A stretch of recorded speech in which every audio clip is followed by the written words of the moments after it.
সালামু আলাইকুম। ঈদ মোবারক।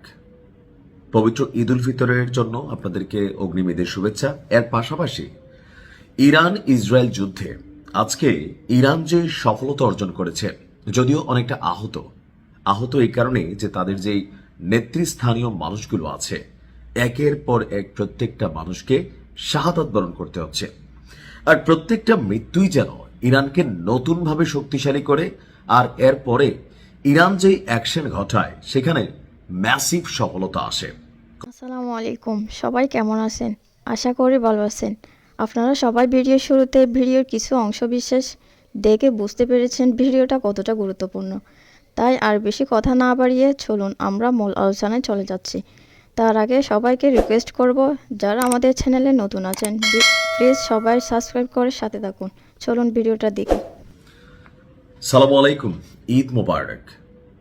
পবিত্র ঈদ উল ফিতরের জন্য আপনাদেরকে অগ্রিম ঈদের শুভেচ্ছা। এর পাশাপাশি ইরান ইসরায়েল যুদ্ধে আজকে ইরান যে সফলতা অর্জন করেছে, যদিও অনেকটা আহত এই কারণে যে তাদের যেই নেতৃস্থানীয় মানুষগুলো আছে একের পর এক প্রত্যেকটা মানুষকে শাহাদাত বরণ করতে হচ্ছে।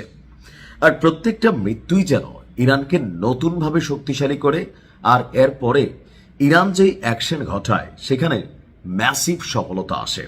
কথা বলছি এই কয়েকদিন যাবৎ যে যুদ্ধ চলছে এর মধ্যে খুবই গুরুত্বপূর্ণ আমি মনে করি, ইরান যদি এই যুদ্ধে ধরেন 5টা বড় ধরনের সফলতা অর্জন করে এর মধ্যে এটা একটা কাউন্ট হতেই পারে। ইসরায়েলি পুলিশ সাইবার প্রযুক্তি কেন্দ্র, দেশটির উত্তরাঞ্চলে অবস্থিত অস্ত্র উৎপাদন স্থাপনা, এছাড়াও বেশ কয়েকটি স্থাপনায় অভিযান চালিয়েছে ইরান। আর ইরান এই টার্মে অপারেশন প্রমিস ফোর্ডে, মানে এই টার্মটা যেখানে আমাদের কি বলা যে ইরানের যে আইআরজিসি আছে তারা যে মিসাইল ব্যবহার করেছে সেই মিসাইল একটা ভিন্নতা আসছে। আগের নিউজে দেখছেন সিজ্জিলে, তো এখানে সিজ্জিল টাইপেরই আপনার কোন একটা ক্ষেপণাস্ত্র নিক্ষেপ করেছে ইরান গতকালকে। আজকে ইরানের আধা সরকারি বার্তা সংস্থা তাসনিম নিউজ এজেন্সি তাদের যে প্রতিবেদন সেটা বলছে যে আজকে সকাল থেকে শাসক গোষ্ঠীদের সাইবার প্রযুক্তি কেন্দ্র এবং রাফায়েল নামক এলাকায় যে অস্ত্র উৎপাদন কেন্দ্র আছে সেই ভবনগুলোকেই লক্ষ্যবস্তু করেছে ইরানের সেনাবাহিনী। আর আপনারা জানেন যে ইরান প্রযুক্তিতে ইসরায়েল থেকে অনেক পিছিয়ে আছে, এটা আমরা স্বীকার না করার কোনো সুযোগ নেই। তো ইসরায়েলের যেটা মূল শক্তি সেটা হচ্ছে প্রযুক্তি। ইসরায়েলের প্রযুক্তিতে খুব মার্কিন যুক্তরাষ্ট্র ভয় পায় যে তাদের কোথায় কোন নজরদারি চলে। তো সেই প্রযুক্তিকে যখন ঢোকে দেয় ইরান, তাহলে বুঝতে হবে ইরানে ইসরায়েলের যে ব্যাকবোন আছে সেটাকেই টার্গেট করেছে। এর পাশাপাশি অস্ত্র উৎপাদন কেন্দ্র, যদিও ইসরায়েল খুব বেশি অস্ত্র উৎপাদন করে না, তবে ইরানের সাথে লড়াইকে চালিয়ে যাওয়ার জন্য তার বাবা যারা আছে মার্কিন যুক্তরাষ্ট্র, চাচা যারা আছে ইউরোপীয় ইউনিয়ন, তাদের সহযোগিতার পাশাপাশি ইসরায়েল যেটা করে কিছু অস্ত্র ক্ষেপণাস্ত্র তারা উৎপাদন করে।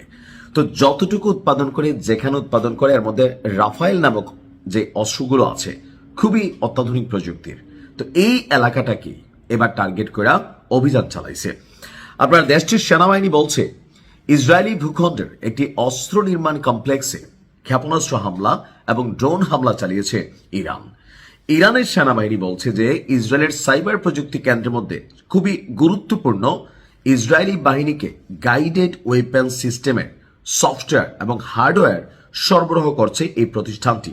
এছাড়া ইরানের জনবহুল কেন্দ্রে হামলার উদ্দেশ্যে কৃত্রিম বুদ্ধিমত্তামূলক যে আধুনিক প্রযুক্তি এবং সরঞ্জাম এখান থেকেই আপনার সাপোর্ট করা হয়।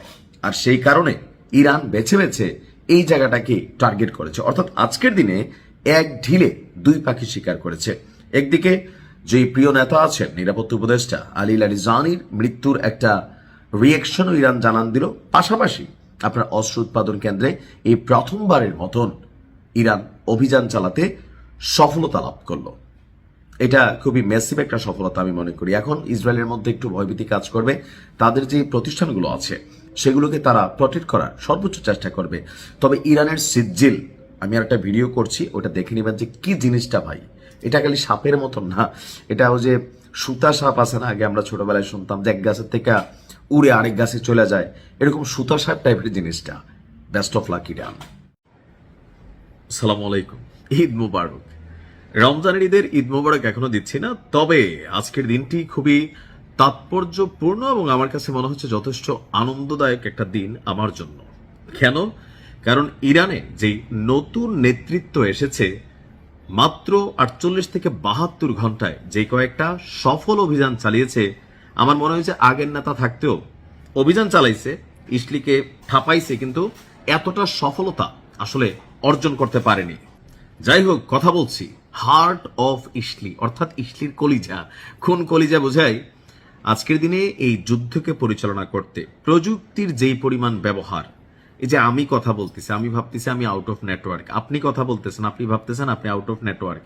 সহজ বাংলায় বলি, এই মুহূর্তে বা আওয়ামী লীগ শাসনের সময়ও বা বিদেশে বসেও আপনি যদি কোনো আইডি থেকে সরকারকে, সরকার প্রধানকে, অথবা রাষ্ট্রবিরোধী অথবা যে কোনো রকমের ক্রাইমমূলক কোনো একটা অ্যাক্টিভিটিস করেন আপনার ফেসবুক আইডির মাধ্যমে, 24 ঘন্টা আপনি গ্রেপ্তার হয়ে যাচ্ছেন, যতই ফেক আইডি ইউজ করেন। কারণ আপনি দেখছেন আপনি কোনো কিছুতেই না, কিন্তু একটা অদৃশ্য জালের প্রত্যেকটা ছকে ছকে আমরা সবাই আবদ্ধ।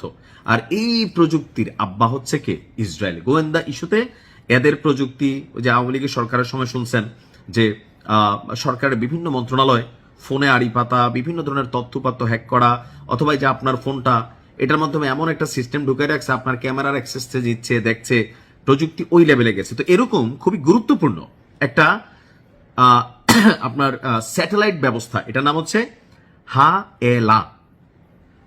এলা, একটা স্যাটেলাইট যোগাযোগ ব্যবস্থা, যেটা দ্বারা পৃথিবীর অনেক দেশের উপর, বিশেষ করে আমাদের ফিলিস্তিন, ইরান, ইরাক, আফগানিস্তান, আরো যে রাষ্ট্রগুলো আছে, তাদের সার্বক্ষণিক নজরদারি করে ইসরায়েল। আর এই হায়েলা নামক গুরুত্বপূর্ণ স্যাটেলাইট যোগাযোগ কেন্দ্রটি, যেটা প্রধান কেন্দ্র, সেটাকে মাটির সাথে মিশিয়ে দিয়েছে ইরানের ক্ষেপণাস্ত্র। আইআরজিসির পক্ষ থেকে দাবি করা হচ্ছে যে সামরিক এবং কৌশলগত, প্রযুক্তিগত গুরুত্বপূর্ণ এই স্থাপনাকে জয় বাংলা করে দেওয়া হয়েছে। আইআরজিসির জনসংযোগ অধিদপ্তরের তথ্য অনুযায়ী এই কেন্দ্রটি ছিল জায়নবাদী শাসনের যুদ্ধ বিমানগুলোর সঙ্গে বিমান ঘাঁটিগুলোর যোগাযোগের অন্যতম প্রধান কেন্দ্র। এছাড়াও প্রযুক্তিগত নজরদারিতে বিশ্বব্যাপী যে সিস্টেম ব্যবহার করে, সেই সিস্টেমেরও একটা প্রধান কেন্দ্র। আইআরজিসি অ্যারোস্পেস ফোর্সের একটি বিশেষ অভিযান, একটি বিশেষ ড্রোন, তারা আপনার এই ড্রোনটা ব্যবহার করে এটাকে ঘুম পাড়িয়ে দিয়েছে। এই স্থাপনাটি ইসরায়েলি যুদ্ধ বিমানগুলোর স্যাটেলাইট নিয়ন্ত্রণ নেটওয়ার্কের একটি অত্যন্ত গুরুত্বপূর্ণ যোগাযোগ অবকাঠামো হিসাবে ব্যবহৃত হতো। অর্থাৎ একের ভিতরে অনেক কিছু ছিল এই ভবনটা। আর যার কারণে আইআরজিসির বা ইরানের টার্গেট ছিল যে স্পেশালি ওই জিনিসগুলোকে টার্গেট করা, যেগুলোর মাধ্যমে তারা নজরদারি করছে, তারা কন্ট্রোলিং করছে মধ্যপ্রাচ্যকে। আর এই সিস্টেমকে ঘুম পাড়াই দেওয়া হয়েছে। আপনার পুরো সিস্টেম ঘুম পাড়ানোর দরকার নাই। যেমন আমাদের পুরো শরীরের সবচেয়ে গুরুত্বপূর্ণ অংশ কোনটা? ব্রেইন। যদি আপনার ব্রেইন স্ট্রোক করে প্যারালাইজড হয়ে যাচ্ছি, কারণ এই যে হাত, এই যে হাতের আঙ্গুল, পা, পায়ের আঙ্গুল, টোটাল বডি নার্ভিং সিস্টেম, এটা কন্ট্রোল হচ্ছে কোথায়? ব্রেইনে। তো ব্রেইন যদি স্ট্রোক করে, আপনার হাত কাজ করতেছে না, কেন? ব্রেইন থেকে হাতকে যে কমান্ড করা হয়, সে কমান্ডিং সেলটাই নষ্ট হয়ে গেছে। বুঝতে পারছি? তো এই হায়েলা স্যাটেলাইটটা ছিল এরকম একটা ব্রেইন। আর ইরান চিন্তা করছে পুরো বডিরে ধরার দরকার নাই, সরাসরি ব্রেইন নিয়ে খেলবে, আর ব্রেইন নিয়ে খেলেই সিস্টেমকে শেষ করে দিয়েছে। এরকম সফল কয়েকটা অভিযান হইলে খেলা জমে উঠবে। ভালো থাকুন।